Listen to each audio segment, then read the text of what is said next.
So let's talk about stress. Most people in the Western world are actually stressed on a daily basis. We feel behind all the time. It's like we have this, the alarm goes off in the morning, we have to do the breakfast, and we have our whole routine, then we show up for work, and then we go home from work, we have to shop for food, then prepare dinner, talk to the kids, help them with their homework, and then we perhaps got an hour if we're lucky, or we can just get stoned, or not get stoned in front of the TV, but look like that in front of the TV at least, right? And then we repeat all the time. And then in the weekends we got arrangements, friends coming over, whatever. And it seems like, and all the while we got a lot of commitments that, I should have called mom. I should do more about that thing at work. And I'm behind on my commitments at work, and I'm behind on my commitments and at home.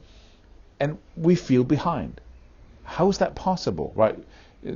People who live in the most affluent of countries feel like that on a daily basis. But what really happens is that we're playing a game constantly. Here comes the game analogy again, right? We're on the playing field constantly. You wake up, you start playing the game. Teammates, the ball, it's flying around. Go, go, go, go, right? And then at 9 o'clock in the evening, you get an hour, you jump out of the playing field. You've been in that game constantly. You jump out, you have no resources left to think about the game, to strategize, to think about how to play a more enjoyable, better game, how to win more often, how to get ahead. You have no time for that. All you have time for is just, for an hour, and then you go to bed, and then you keep doing it the next day. The way to get ahead is to pull back. And that's the last thing you feel like doing when you're stressed. But you're forced to do it if you stay in stress, because eventually you'll break down. You can do that for several years, live like that, but eventually you'll go, and then you can't do anything anymore. Your system gets overloaded, and then suddenly you have a lot of time on your hands, because then you can't work, right? So you get to choose whether to carve out that time, because imagine sitting down, first of all, relaxing, right? Take a warm bath, go for a run.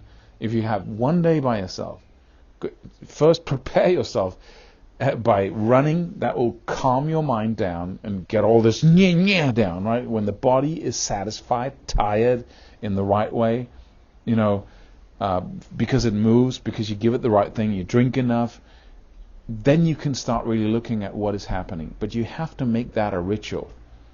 It's the best thing you can do for yourself if you're stressed. Get out of the game so you can see what do I want out of this game? What's happening right now? How can I improve the whole thing?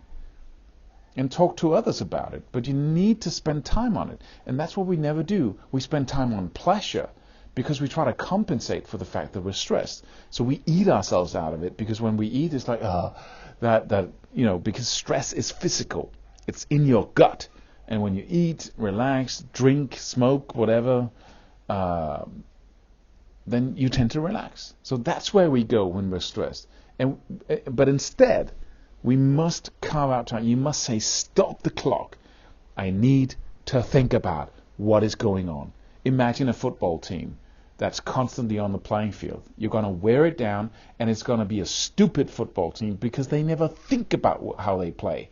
They never change the way they play. They never engage their frontal lobes and start making decisions about how they play and what they want with their playing in the future, how they can enjoy it more. They never go out, for a drink and do team building. They never do any of that because they're too busy, right?